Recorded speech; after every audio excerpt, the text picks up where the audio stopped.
ರಾಮತೀರ್ಥ ಎನ್ನುವ ಊರು ತೀರ್ಥಹಳ್ಳಿಯಾದ ಕತೆ ಗೊತ್ತಾ? ಪುರಾಣಗಳ ಪ್ರಕಾರ ರೇಣುಕಾದೇವಿಯು ಜಮದಗ್ನಿ ಋಷಿಯ ಪತಿ ಮತ್ತು ವಿಷ್ಣುವಿನ ಅವತಾರವಾದ ಪರಶುರಾಮನ ತಾಯಿ. ಅವಳು ಪ್ರತಿದಿನ ಮಲಪ್ರಭಾ ನದಿಯಿಂದ ಮರಳಿನಿಂದ ನಿರ್ಮಿಸಿದ ಮಡಿಕೆಯಲ್ಲಿ ನೀರನ್ನು ತರುತ್ತಿದ್ದಳು.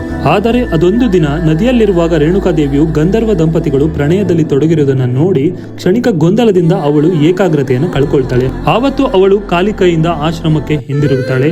ಜಮದಗ್ನಿಗೆ ತನ್ನ ದೈವಿಕ ದೃಷ್ಟಿಯಿಂದ ಏನಾಗಿದೆ ಅಂತ ಗೊತ್ತಾಗುತ್ತೆ ಮತ್ತೆ ಅವಳ ಶುದ್ಧತ್ವದಲ್ಲಿನ ಲೋಪವೆಂದು ಪರಿಗಣಿಸ್ತಾನೆ. ಇದರಿಂದ ಕೋಪಗೊಂಡು ತನ್ನ ಪುತ್ರರಿಗೆ ಹೇಳ್ತಾನೆ ತಾಯಿಯನ್ನ ಕಡಿಯುವಂತೆ. ಆದ್ರೆ ಅವರ ಮಕ್ಕಳು ಅದನ್ನ ಒಪ್ಪೋದಿಲ್ಲ. ಇದರಿಂದ ಕೋಪಗೊಂಡ ಜಮದಗ್ನಿಯು ತನ್ನ ಶಕ್ತಿಯಿಂದ ಅವರನ್ನ ಬೂದಿ ಮಾಡ್ತಾನೆ. ನಂತರ ಈ ಒಂದು ಭಯಾನಕವಾದ ಆದೇಶವನ್ನ ಪರಶುರಾಮನಿಗೆ ಮಾಡೋದಕ್ಕೆ ಹೇಳ್ತಾನೆ. ಪರಶುರಾಮ ಈ ಒಂದು ಕೆಲಸವನ್ನ ಕ್ಷಣಾರ್ಧದಲ್ಲಿ ಮಾಡ್ತಾನೆ. ಪರಶುರಾಮನ ವಿಧೇಯತೆಗೆ ಸಂತೋಷಪಟ್ಟ ಜಮದಗ್ನಿಯು ಅವನಿಗೆ ವರವನ್ನ ಕೇಳೋದಕ್ಕೆ ಮುಂದಾಗ್ತಾನೆ. ದುಃಖ ಮತ್ತೆ ಪಶ್ಚಾತ್ತಾಪದಿಂದ ತುಂಬಿದ್ದ ಪರಶುರಾಮ 2 ವರಗಳನ್ನು ಕೇಳ್ತಾನೆ. ಅವನು ತಾಯಿ ಮತ್ತೆ ಸಹೋದರರನ್ನು ಮರಳಿ ಜೀವಂತಗೊಳಿಸೋದಕ್ಕೆ ಕೇಳ್ತಾನೆ. ಜಮದಗ್ನಿಯು ಅವನಿಗೆ ಈ ವರಗಳನ್ನ ನೀಡ್ತಾನೆ. ಮತ್ತೆ ರೇಣುಕಾದೇವಿ ಮತ್ತೆ ಅವರ ಪುತ್ರರು ಮರಳಿ ಜೀವವನ್ನ ಪಡಿತಾರೆ.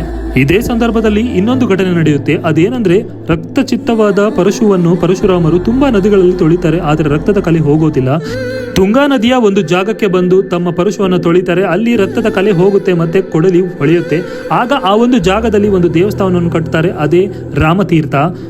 ಈ ಒಂದು ರಾಮತೀರ್ಥದ ಜಾಗದಿಂದ ಒಂದು ಹಳ್ಳಿ ಬೆಳೀತಾ ಹೋಗುತ್ತೆ.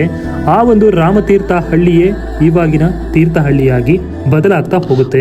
ಮಲೆನಾಡಿನ ಸ್ವರ್ಗದಂತಿರುವ ತೀರ್ಥಹಳ್ಳಿ ಸಾಹಿತ್ಯ ಲೋಕಕ್ಕೆ ಅಸಾಧಾರಣ ಕೊಡುಗೆಯನ್ನು ನೀಡಿದ ಸಾಹಿತಿಗಳ ಜನ್ಮಸ್ಥಳವಾಗುತ್ತೆ ಈ ಒಂದು ತೀರ್ಥಹಳ್ಳಿ. ಇದಾಗಿತ್ತು ಇವತ್ತಿನ ವಿಡಿಯೋ. ಮಹಾನ್ ಸಾಹಿತಿಗಳ ಬೀಡು, ಮಲೆನಾಡಿನ ಗೂಡು ತೀರ್ಥಹಳ್ಳಿ.